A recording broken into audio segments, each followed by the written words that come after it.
So the incident that I'm going to talk about now occurred in London, and on the 16th of March 1994, not organized, but totally unknown to the devotees at Bhaktivedanta Manor, the Hindus, mainly Gujaratis, decided to march on Whitehall because the local council, the Hertsmere Council, or the then what was called the Watford District Council Planning Commission, had said that we would have to close the manor and that we were only zoned to be a theological college.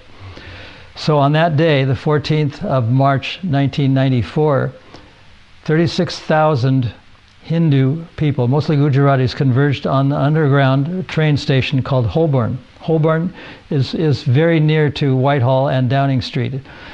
So they, in a group of 36,000, they marched on this place and protested the closing of what became the largest Hindu shrine. It still is the largest Hindu shrine in London.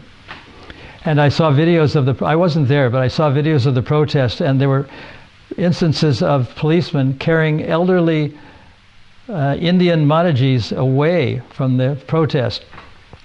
Well, the happy ending is that even though the council had disapproved of, the planning committee had disapproved of the manor's application to stay open, it did win the case, and it happened in 1996 or 1995 or 1994, something like that, and there was a big victory dinner in celebration of winning the war, the 10-year battle to keep the manor, Bhaktivedanta Manor, open. Hare Krishna.